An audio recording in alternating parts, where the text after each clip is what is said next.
Thank you, everybody. And thank you, Laura Lynn and Carrie. The next 20-25 minutes are going to be like drinking from a fire hydrant. Ready? I want to share with you, first of all, and I'm so glad that my co-presenters have said this already very clearly, there's no place for hate here, all right? I love people. You might never understand that I love them.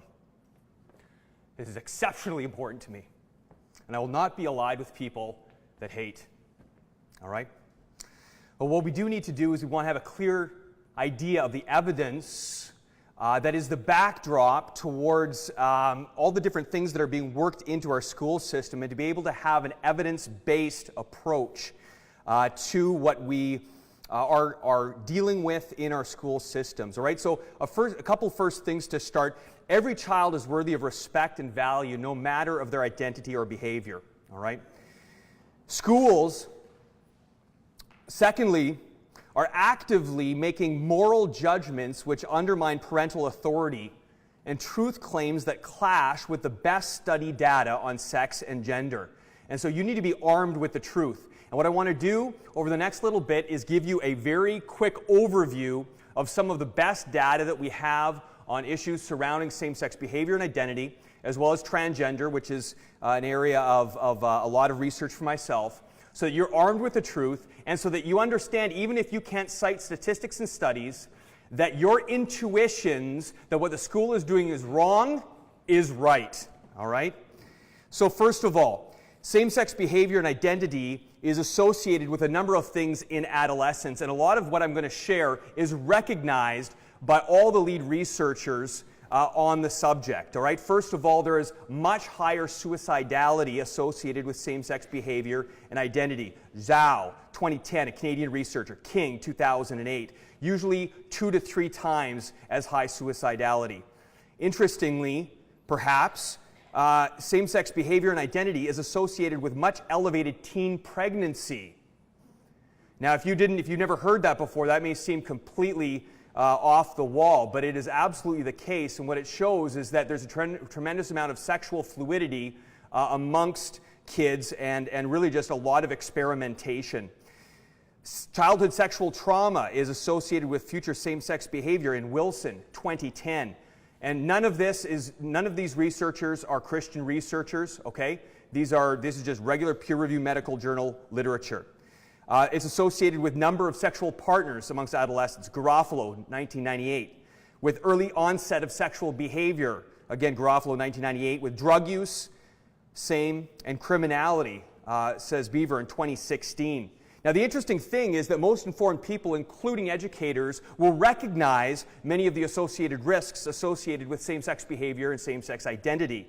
However, they will continue to support, and by support I mean normalize and celebrate these kinds of choices and behaviors and identities due to what they feel is the immutability of orientation. I remember when I brought this up with our school board that they're blown away that the best research, and it's very clear in the data, by Rich Savin-Williams, 2007, who is a gay researcher, okay, there's no bias here, found that in a large longitudinal population-based U.S. study that 83% of same-sex behaved adolescents became exclusively heterosexually behaved within 6 years. Okay, let that sink in. 83% of same-sex behaved adolescents became exclusively heterosexually behaved in 6 years. This is what he says, and I quote, "The instability of same-sex romantic attraction and behavior presents a dilemma for sex researchers who portray non-heterosexuality as a stable trait of individuals." It's not a stable trait. There's tremendous amounts of fluidity and change, and this gay researcher recognizes that. He's doing what every researcher should do, which is present the data. But the data doesn't get through the media, which is biased, and it doesn't get to your educators. And so you need to be the one that understands this and is able to let them know this. Lisa Diamond has been an excellent researcher on the subject, again, a lesbian researcher. And she says, and I will quote from the end of a wonderful presentation that she does at Cornell University, which you can find on YouTube. She says this. She says, we can make claims for civil rights protections based on the fact that we are equal people and people's equal rights protection. I feel that as a community, the queers have to stop saying, please help us. We were born this way and we can't change as an argument for legal standing. I don't think we need that argument, and that argument is going to bite us in the ass. Now, we know that there is enough data out there that the other side is as aware as much as we are of it. I'm probably talking about me. And it's time for us to make better arguments for why we need equal rights and privileges. Interestingly, in her presentation, she doesn't do that. But she understands that the data is very clear that same-sex behavior and identity is not an immutable characteristic. All right? Now, I want to caution you a little bit, and that is that I don't think it is the best thing either to say that it is simply a matter of choice. I have a best friend who spent many years wrestling with same-sex attraction. It is in many people a very deep-rooted experience. All right? Now this person, one of my best friends, is now free and clear of this. This is their testimony. They no longer have this kind of attraction. But many people do. And so I think we need to be careful not to go to one side or the other, not just to say, listen, it's a choice, but the problem is we're dealing with a political system that has bought into, hook, line, and sinker to the fact that same-sex behavior and identity and attraction is immutable. It is very clear in the literature that it is not. So most people do recognize, most of the educators will recognize some of the associated risks with same-sex behavior and same-sex attraction. One of the other things that they associate with that, and which lends them to supporting and celebrating same-sex behavior and identity anyways, is that they believe that stigma and victimization results in these harms. All right? The studies show some reductions around a 20 or 30% level with stigma reduction, which you would expect, just basic human behavior. And yet those things may be temporary. And let me tell you why I believe strongly that that is the case. The data from Netherlands and San Francisco, which are each one of them probably 10, 15 years ahead of us along this kind of progressive agenda, show that suicidality remains multiple times higher amongst LGBT people than amongst heterosexual people. And so it's clear that people are not lowering their suicidality or other associated risks when stigma and victimization are lessened. So in 2013, there was a health survey of over 3,000 adolescents in San Francisco schools. And they found that suicide rates for LGBT middle school students was 33% compared to 6% for heterosexual students. All right, you can do the math. For LGBT high school students, it wasn't quite as bad. It was just a little over double the amounts of suicidality, 17% compared to 8%. And so one of the LGBT outreach program directors by the name of Anavet Martinez, she said this: we were shocked and mortified by the data. This is San Francisco. Everyone expects better. And it's because they've tied themselves to a way of thinking that makes them believe that this is completely and utterly tied to stigma and victimization. And so when the data doesn't show that, they're shocked at it. Interestingly, Sanjay Agrawal, 2013, in a study called The Dutch Paradox, a very interesting ethnographic study, he says this: despite the Netherlands' reputation as a world leader with respect to gay rights, homosexual Dutch men have much higher rates of mood disorders, anxiety disorders, and suicide attempts than heterosexual Dutch men. Epidemiologists report similar disparities elsewhere in Western Europe and North America. In the Netherlands, considered a model for gay equality, how can one understand high rates of psychiatric disorders among gay men? And so the stigma risk theory that your educators are tied intrinsically to, they've bought it, hook, line, and sinker, it doesn't hold water. The best data shows that it simply is not true. And so the problem is that we have a situation where adolescents that are in this group, this LGBT group, are at a much higher risk. Most of them will exit this group. All right? That is a good thing. You do not want to prevent people from exiting that high-risk group where they're experiencing 2-3 times levels of suicidality, mood disorders, other kinds of things, drug abuse, sexual promiscuity. You want them to be able to go. And so I don't care what people do as adults for their, as far as their own choices. All right, I've got people in my life that I would consider my friends that are gay and lesbian, but do not tell our kids that this is a good lifestyle when most of them are going to walk out of it, and that is a healthy thing.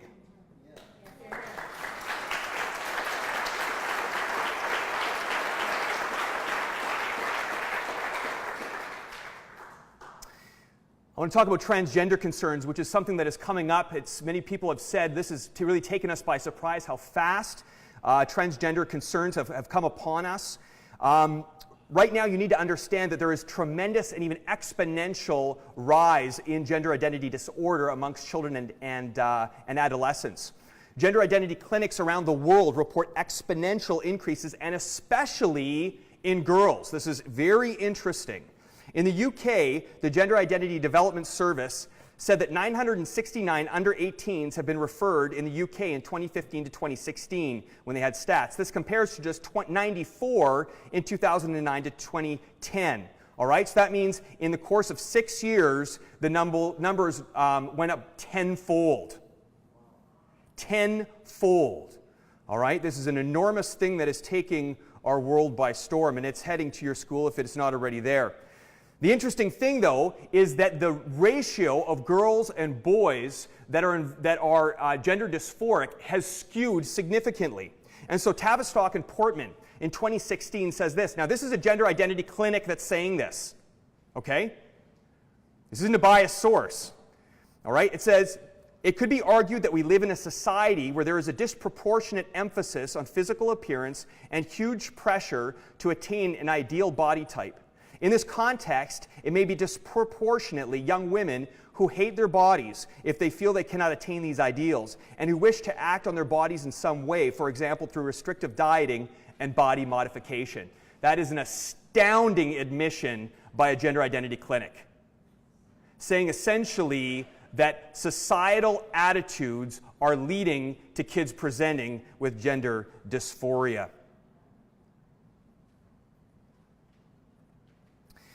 A Finnish study by Kaltiala-Heino in 2015 says this: adolescents are more suggestible and submit more readily to group pressure to gain acceptance. During puberty and adolescent development, there may be some overlap between normative testing of sexuality and gender roles in the one end, and gender dysphoria as a disorder in the other end of the spectrum. This would implicate that GD, gender dysphoria, in adults and in adolescents may not be the same issue in general.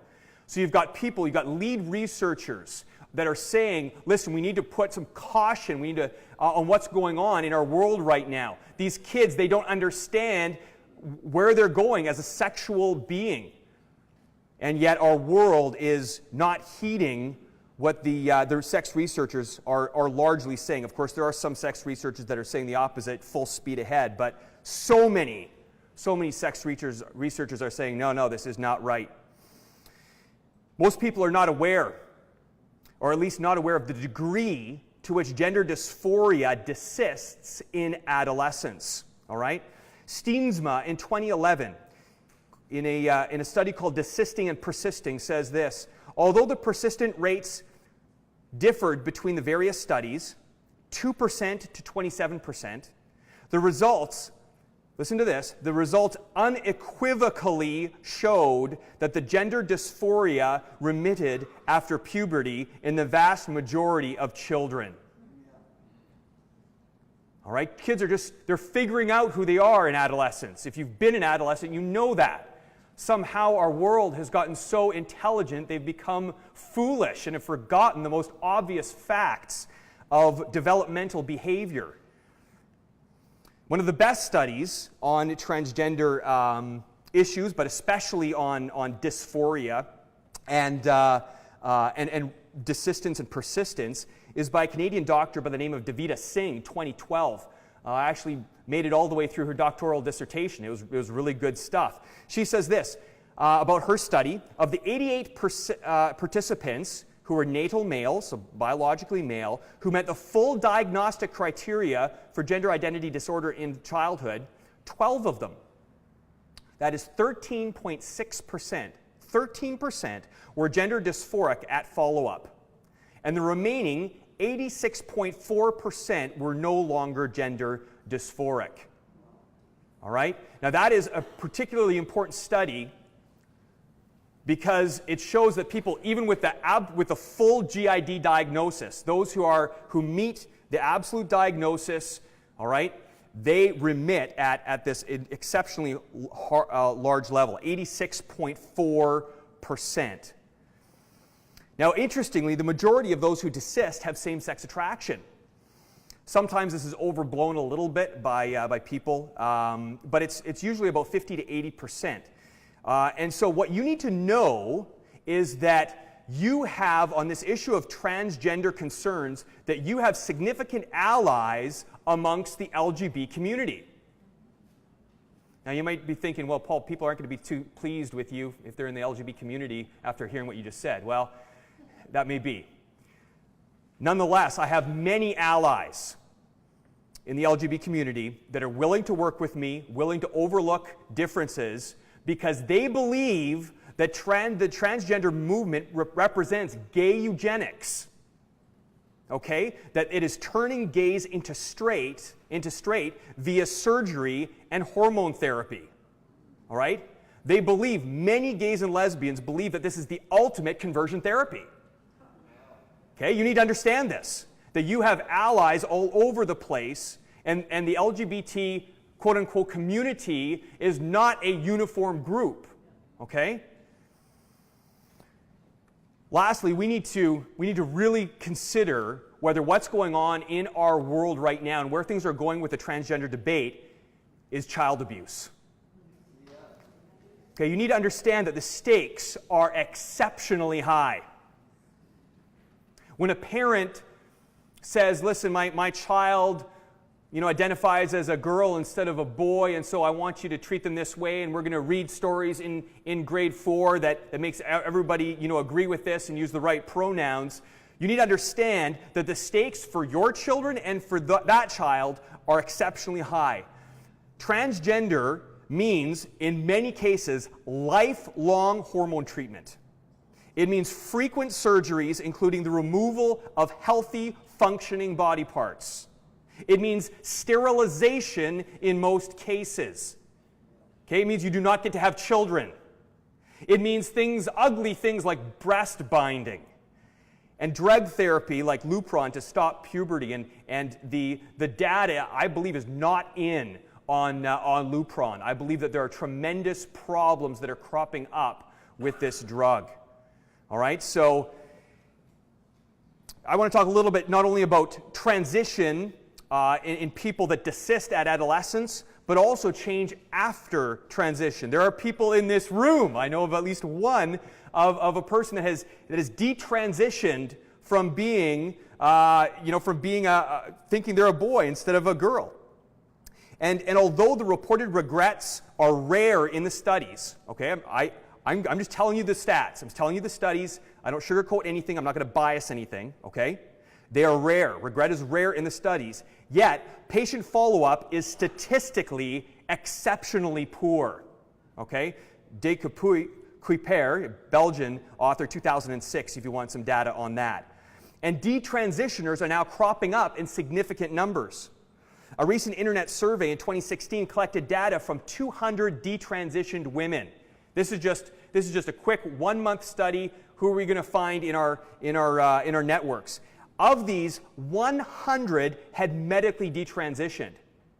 All right? This is shocking because there are all sorts of people out there, at least 6 months ago, that had never heard that there were people that detransitioned. All right? And now not only are there people that have detransitioned, but they are there in significant numbers. Significant numbers. And some of them have even medically detransitioned. So the question is, that many people are asking is this: is social contagion occurring? Okay? So a similar internet survey was done by Lisa Littman, 2017, which gives initial evidence that social contagion may be responsible for the growing numbers of trans children and adolescents. Now, if you know the data, the growing data on social contagion, you know that contagion is a recognized thing in culture. Mental disorders have recently been shown to be contagious. You can go and read Wang, 2017, okay? Let me repeat that. Mental disorders have recently been shown to be contagious. You can catch mental disorders. Social contagions, including suicide and obesity, have been well documented by Christakis in his book, Connected, in 2009. One last thing I want to talk about, which is something that's dear to me. It's the reason I got involved in all of this, and which eventually led to the Senate and being a witness before our government. And that is that I do not want my girl worried about whether a boy is going to come into her change room in our public school system. It is not right.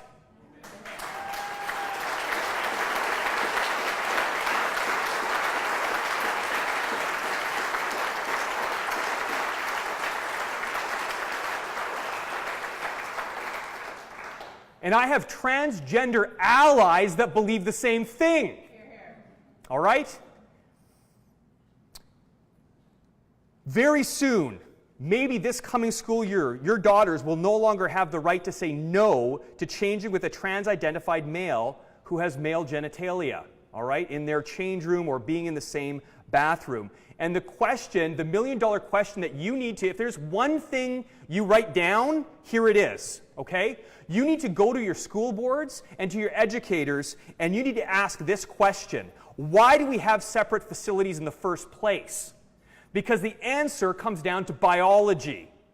It does not come down to identity or how you choose to express yourself. It comes down to biology, and guess what? The same things that that women in places like Africa are crying out for, which is sex-segregated facilities, are the same things that we're giving up here. All right?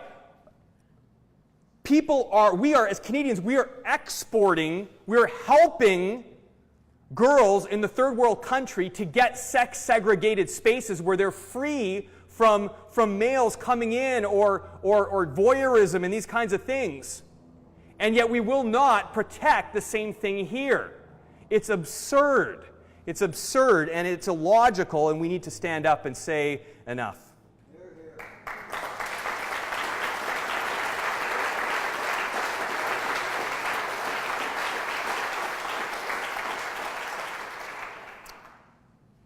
I'm going to stop there. A lot of this data is going to be up eventually, hopefully soon, on the Culture Guard website. And you just need to know, you need to do some of your own research. But we're going to try to help you, and you need to take this information to people. Listen, you need to understand that if you take, let's say, 20 hours, all right, out of your time to educate yourself, all right, you will instantly be more informed on these issues than probably 90% of your school boards and educators. Okay? So educate yourself, do the work, we're going to help you do it. Thank you.